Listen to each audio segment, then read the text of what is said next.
Okay, this is the procedure for changing the length of a SUPATRAC tone arm. It's normally possible to change the length by either 5.5 or 11 millimeters.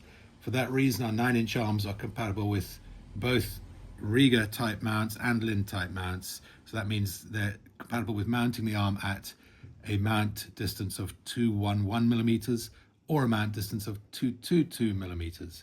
211 or 222. 211 has an arm length of about 230 millimeters, and the 222 mount distance typically has an arm length of about 239 to 240 millimeters, something like that. So that's the nice thing. You have one tone arm and you can mount it on decks, any deck that has that kind of geometry, and that includes a huge number of decks, things like Project and Mitchell, and a lot of decks that used SME 9-inch arms. It's a huge range of decks covered by those two lengths, and it's nice that you get both those lengths with one arm. And so this arm is currently configured at the Rega length.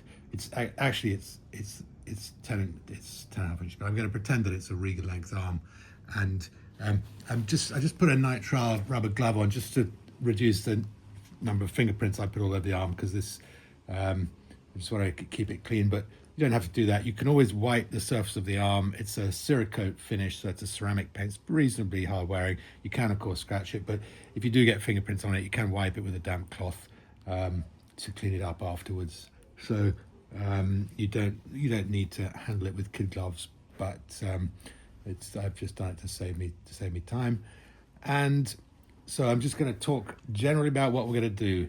So there are 3 pairs of bolts that hold the thrust box onto the arm tube, and if you take those bolts out, you can move the thrust box 5.5 or 11 millimeters in this direction, and then you bolt through that hole, but not this hole. You bolt through that hole, and the one at the end here.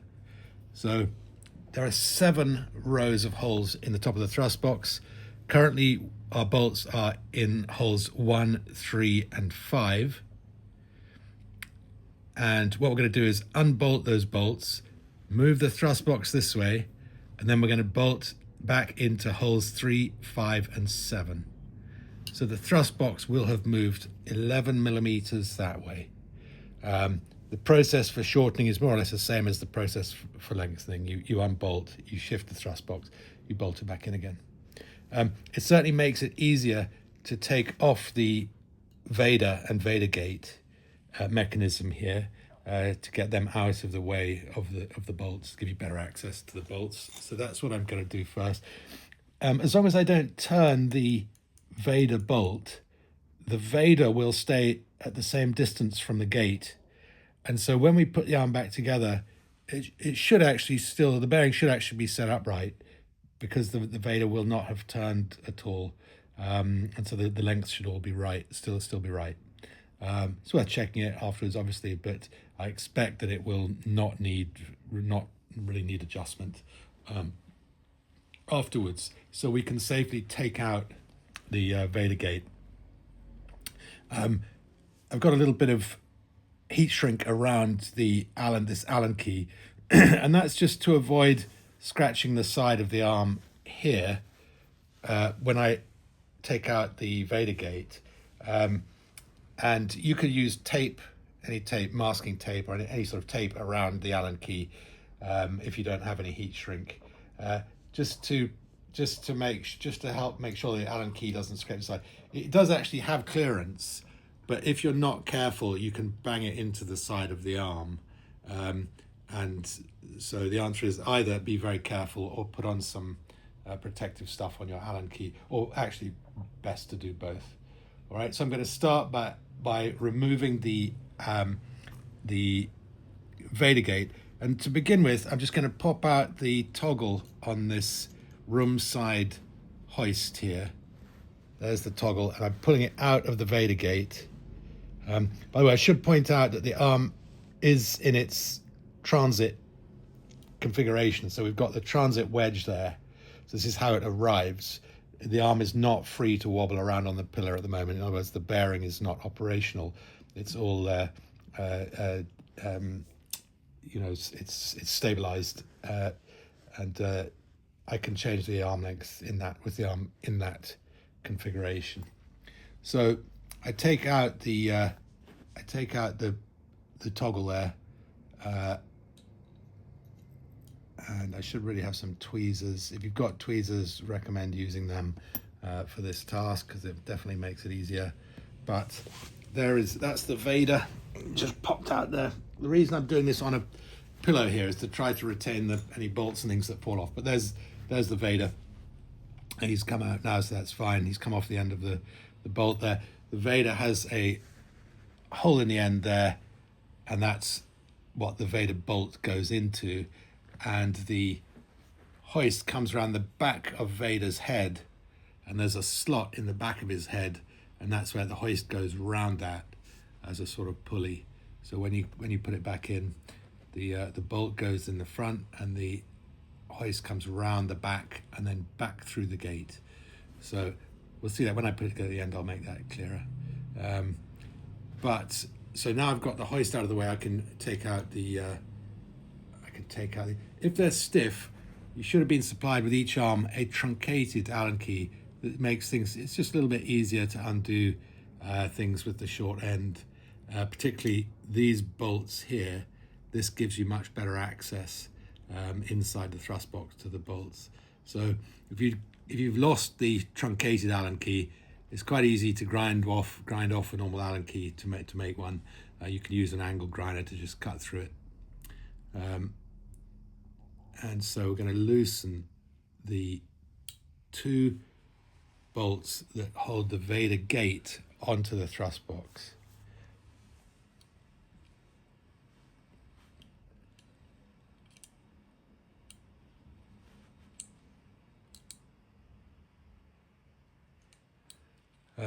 I should point out that the length of the Vader gate and hoist bearing height should be retained, even though the Vader himself has come off the Vader bolt.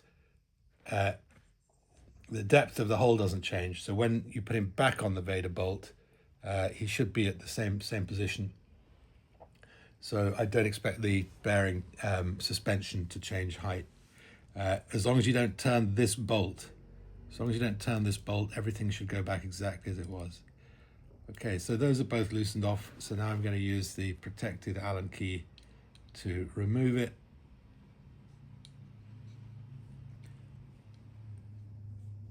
It's only a few turns. Obviously try not to knock the arm into any hard things, because there's a potential for scratching the paint with sharp edges and that sort of stuff. So just try to look after it and not damage the finish.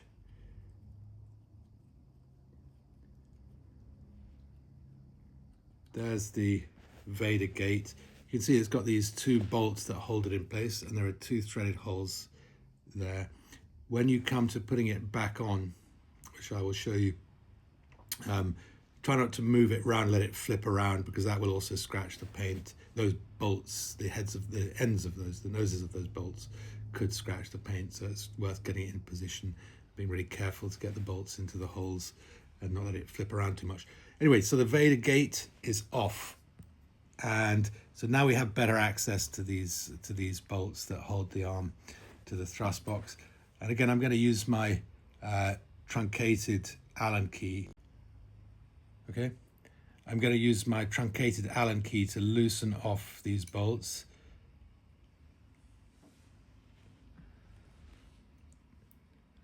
They shouldn't be too stiff to loosen off.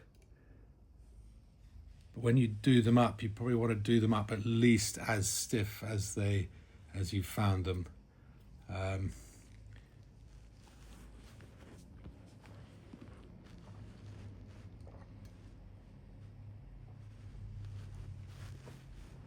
That's the three room side bolts are loosened off.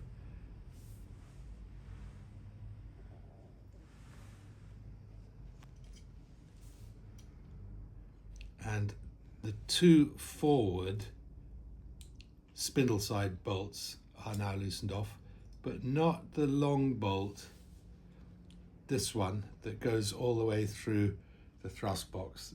The head of the bolt is there. It's just one bolt and it goes all the way into the arm tube. To take that, to loosen that off and remove that, we need to use a spanner. And actually it's easier to use the spanner if you take out the neighboring bolt, that one there, we'll take it out altogether, get it out of the way of the spanner.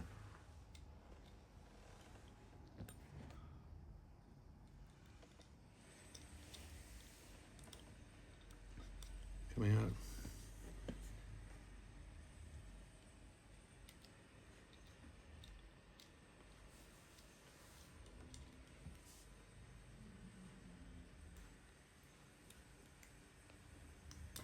There we go. So 1M4 titanium bolt with a Nighthawk. The bolts are titanium. So that one's out, and we now have better access to this nut here with the spanner. And I'm going to loosen off that nut.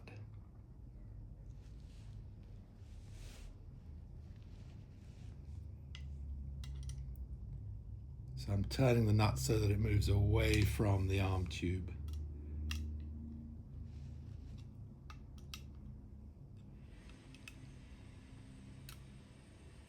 And I'm going to do the nut that's on the bottom of the arm tube there as well. And that one, I turn it in the opposite direction because it's moving up off the bottom of the thrust box. I forgot to mention, we don't supply a spanner like this anymore with the arms, but it's an absolutely standard spanner. And it's it says number 7. It's a number 7 metric spanner.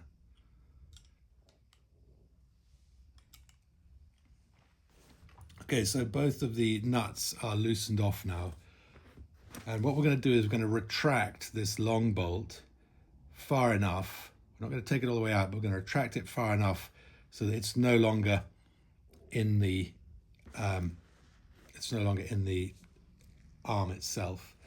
And in particular, the part in the arm which the bolts will go into is this part.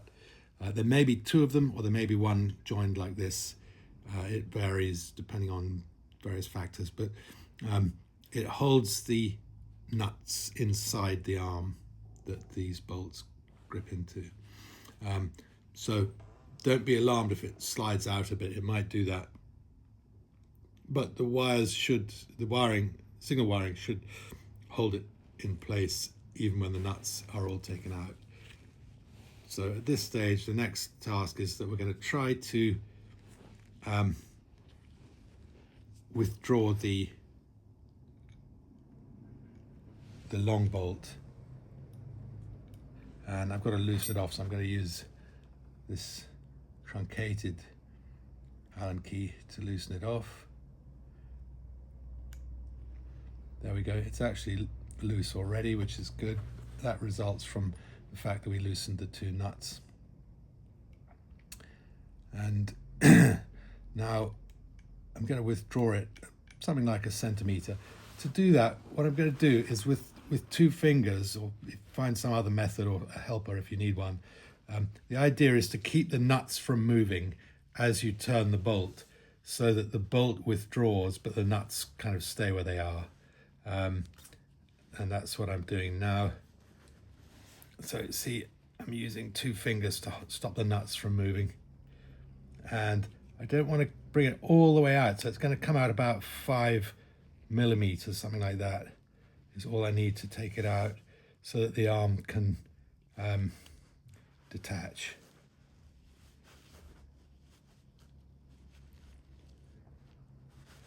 I'm holding the nut at the bottom, on the bottom surface of the thrust plate, try to stop it from turning, so that as I turn the bolt, I get appropriate withdrawal and it looks to me like that's fairly loose. So I think it looks like about 5-6 millimeters. I've withdrawn it, and that should be enough to move the arm once I've taken out all of the other bolts. So I'm just taking out now the bolt nearest the pivot on the spindle side, and that bolt is a little bit different because it has a little spade around it for earthing. So the earth wire here that goes into the din in the bottom of the pillar, that wire comes to a tag or a spade there that is connected to the arm using a springy washer. When I take that off, I'll show it.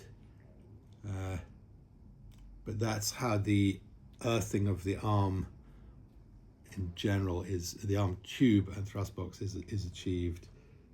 And so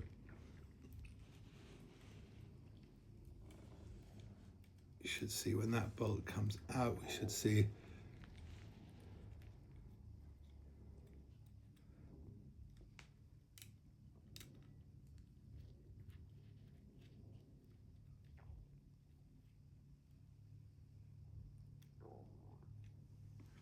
see if we get the bolt. It's loose now, so it'll come out.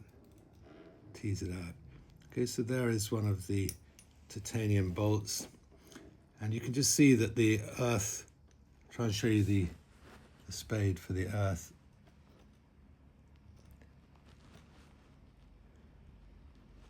There's the earthing spade. So we'll be reusing that, we'll be putting the bolt back through that. But also another thing that has dropped out is this springy toothed washer here. And the purpose of that is to get through the paint on the thrust box to ensure a good electrical connection between the earthing spade and the thrust box itself. So that actually unusually goes between the thrust box and the spade rather than above the spade, which is where it would normally go. All right. Anyway, so that's everything loosened on the spindle side. So I'm just going to take out the bolts on the room side now.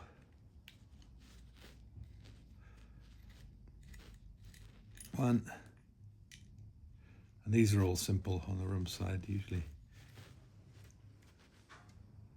2.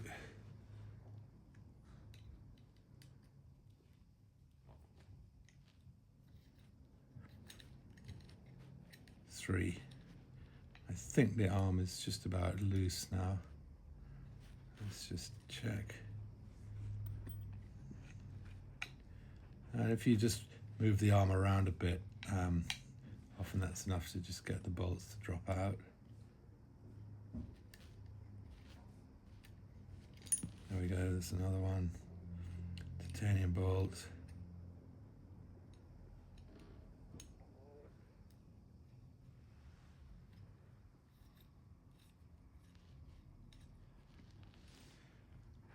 And there's another one. Push the bolt out. There we go. So the arm is now separated from the thrust box. You can see that our long bolt through the thrust box, the nose of it is sticking out there, and that's fine because we're going to be engaging that again in a minute. So we were connected to holes 1, 3, and 5, and now we're going to connect to holes 3, 5, and 7 to shorten the arm. Can you just point those out again? Yes, so holes 1 is that one, and this is the room side, that's the spindle side. So there's holes 1 are there. I'm going to use this red end of the pointer there to make it a bit clearer, so just bear with me. So yeah, that's hole 1. That would be hole 2, 3, 4, 5, 6, 7. Holes 2, 3, and 4 actually are turned into a slot. And the reason for that is so that when you slide the thrust box, you can see the arm's signal wires can go from one end of that slot to the other. And that means that you can adjust the arm forwards and backwards without having to rewire it.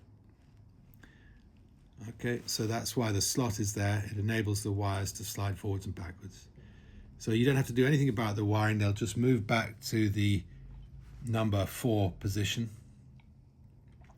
And we'll just start straight away putting the bolts in. So I think probably the easiest thing is if I start with, I'll do one bolt on the spindle, on the room side rather. So I'll go through what would be hole 3. It's actually in the slot. Well, we can start with hole 5. So I'll go through hole 5 there. So I've put a bolt into hole 5, and that's going to be the middle one now. So it goes into the middle hole in the arm there. And as soon as I've got that in, I'll go and deal with the long bolt. See if I get that screw to bite, just about. But I've got to make sure that that long bolt goes into the hole. There we go. So I just make sure that the long bolt goes into the middle of the 3 rows of holes on the arm there. And so I'll start to screw in the long bolt right away. And I need to make sure that this nut doesn't turn, because it will stop the bolt going in. So as before, I'm going to stick a finger through there just to hold that nut there. I'm just going to hold that in place so that as I screw in the long bolt, that nut doesn't turn and the long bolt can go in easily. If you struggle to hold it, what you can always do is put the spanner around it like that, and then the nut will not progress.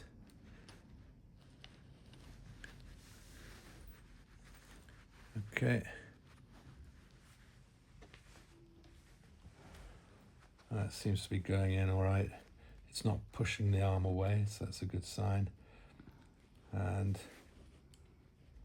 that's my long bolt. Now, just to make it tight, I'm just going to loosen it off half a turn so that it's ready to be tightened while we put all the other bolts in.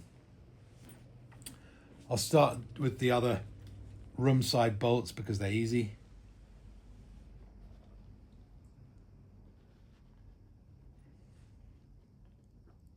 So that one's going in what should be hole 3, but is in fact the slot, the middle of the slot.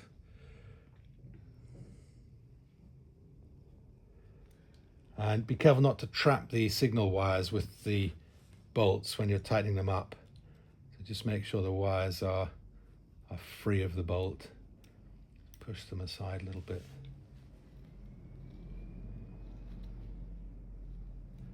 And that's just gently, very gently tightened up. And that's very gently tightened up.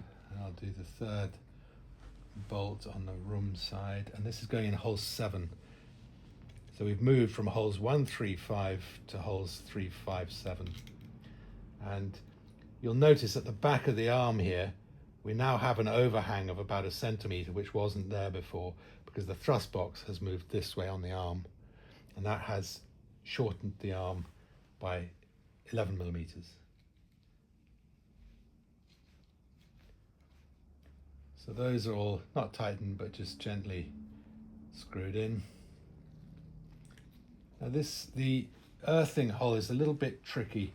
You might fiddle with it. Probably want tweezers for this. I haven't got any tweezers right here. I might have to get some. But I'm going to put the washer in between the earth tag and the thrust box, so that when we bite down with the bolt, the toothy washer digs into the paintwork and actually gets an electrical connection. And so that's, by the way, notice that I've put it over hole 1, which is an error. It needs to be over hole 3. And this can be tricky because the rubber housing for the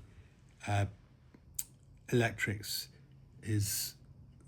can get in the way a bit, and it can make it harder to move the thing and get it bolted in further down. But again, with tweezers, should be possible to get the bolt through both the earth tag and the washer and into hole 3.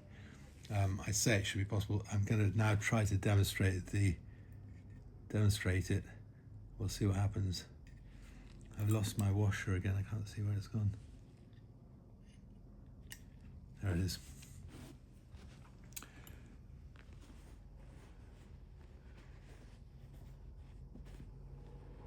So I'm going to put the washer over hole 3 this time, get it right. Washer over hole 3. A spare pair of hands or someone with tweezers or some other help wouldn't go amiss here, but we'll see if I can manage it. Right, that's the bolt through the earth tag just about.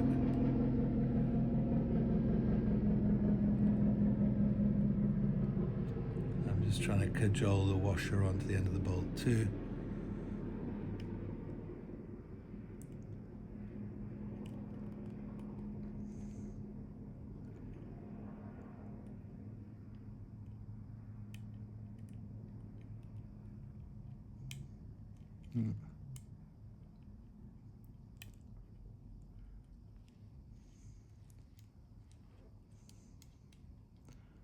Try and get a bit of help from gravity.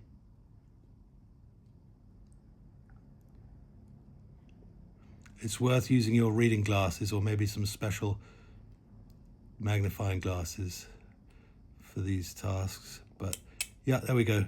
So the bolt goes through the earth tag, then it goes through the washer, and then it goes into hole 3 on the spindle side of the thrust box. Is that visible? Mm-hmm. Yeah. Okay, so we're ready to tighten up the earth.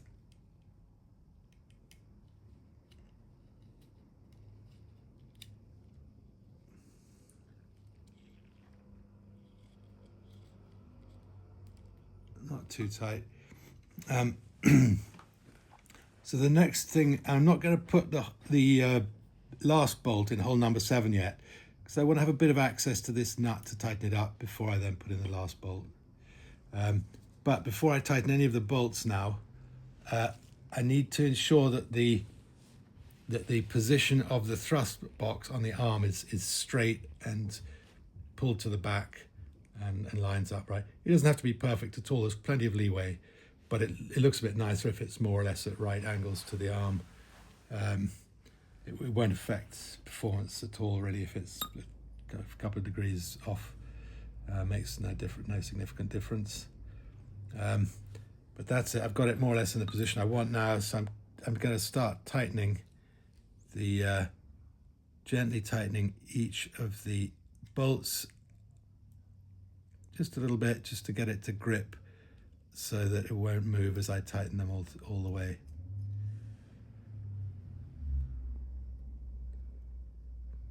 Those 3 are just modestly tight. Lines up pretty well. I'm seeing between the thrust surface and the arm, I'm seeing more or less a right angle, which is what I want. And so I can start tightening up the other bolts. To make sure that the bolts all fit, at this point, I might well put in the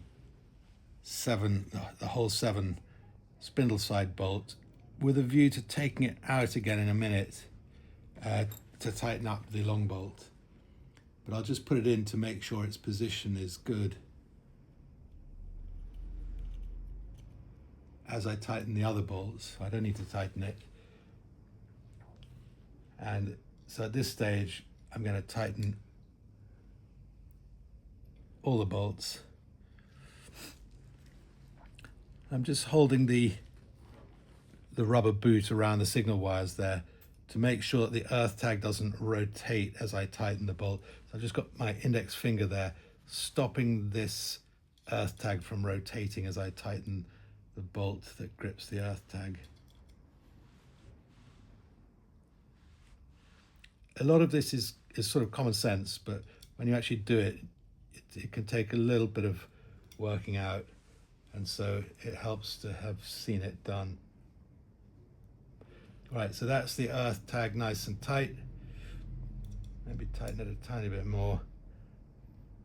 Don't break anything, you don't have to go really overboard, but it should be really, it should be good and tight. You should feel it. You should use a bit of strength in your fingers to get it nice and tight so that it grips really well.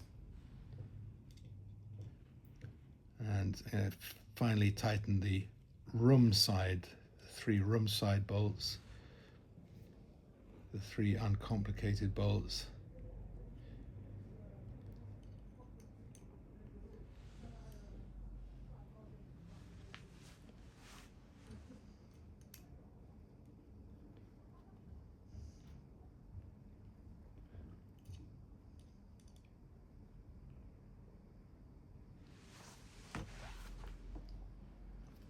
Don't go crazy. You don't want to strip out the hex socket from the titanium bolt. So it's just got to be good and firm. I suppose bicycle tightness maybe is a way to think of it.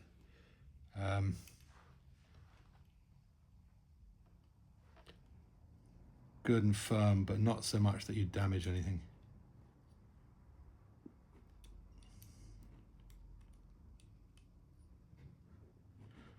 Right, those are all tightened now. So as I said, I'm going to take out the row 7 spindle side bolt.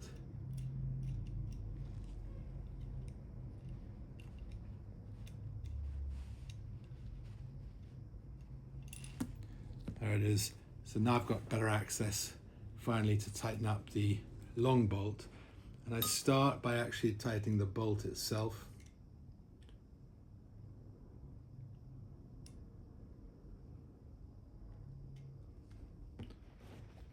Let's use that to get started on it.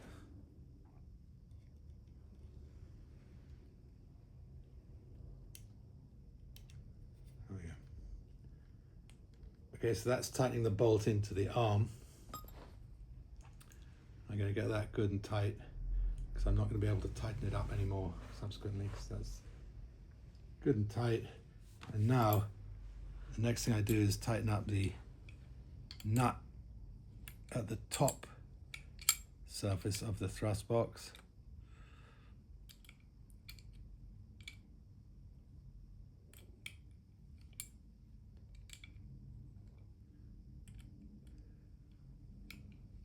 See that I'm having to flip the spanner over with each turn to get the angles.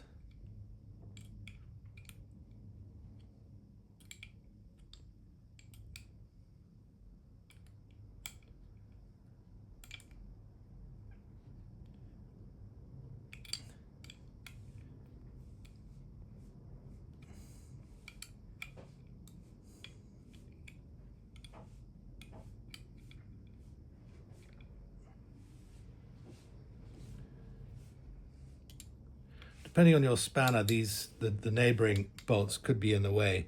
The answer is, if they are, take them out, finish this, and then put them back in again.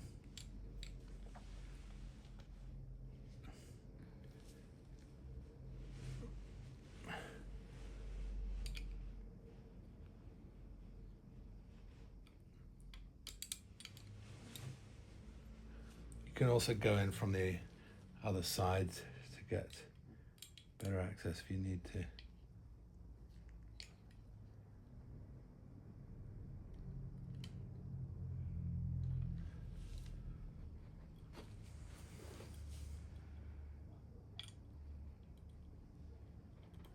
There we go, that's tight.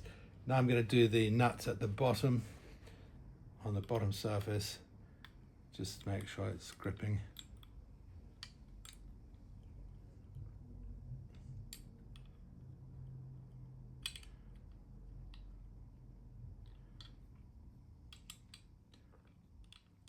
Doesn't have to be crazy tight, but it should be, tight enough that no thermal changes are going to soften its grip. Okay, so that's good and tight. So now the last bolt is going in, spindle side number 7. I was doing so well with those. way up. Spindle side 7.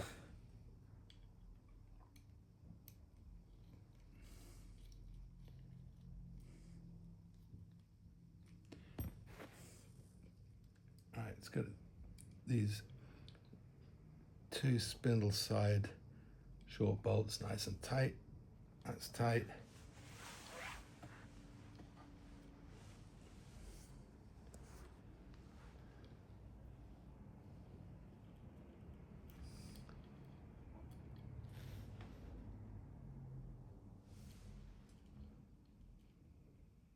There we go, nice and tight.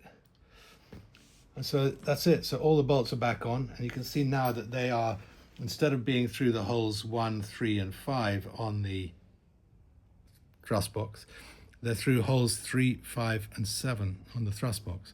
And we've gained a length, 11 millimeters of length at the back of the arm here, because the thrust box has moved towards the cartridge. So we've shortened the arm by 11 millimeters. So that takes you from a Rega length, or an arm suitable for 222 millimeter mounting, to Linn length, an arm suitable for 211 or 212 millimeter mounting. Last thing we've got to do is put the Vader gate back on.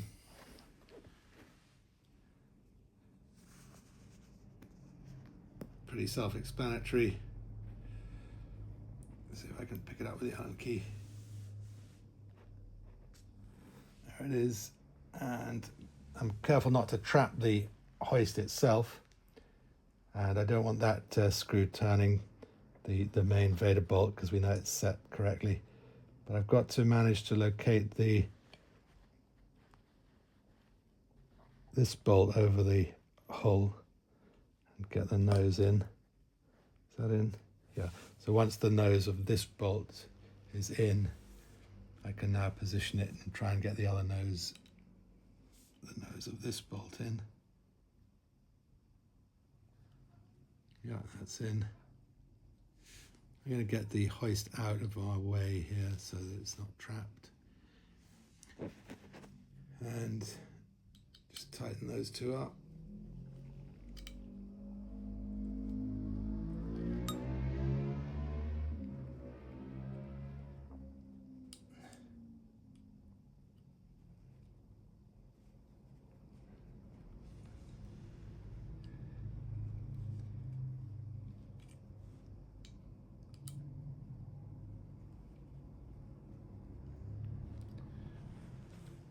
Okay, so those 2 are finger tight with a normal Allen key, and I'm just going to use the truncated Allen key to just make sure they're gripped good and firm, and don't want to overdo it.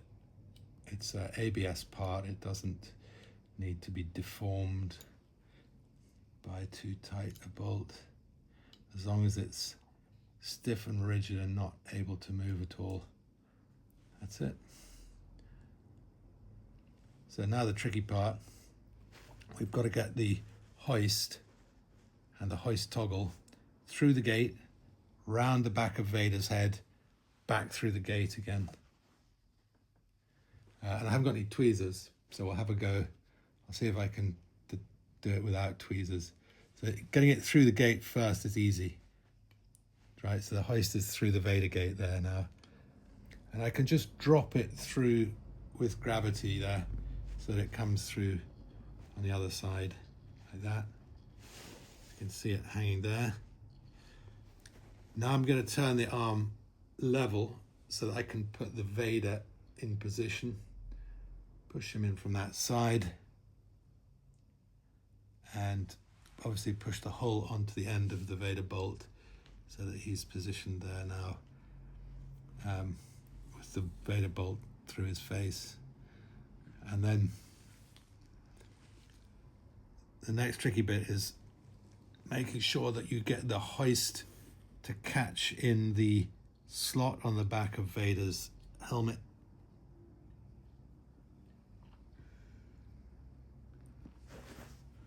Difficult to show this without a close-up lens, but that's the hoist in the slot. And I'm pushing the hoist toggle through And you can see the hoist has come off just to annoy me. And one trick is that you can, if you push the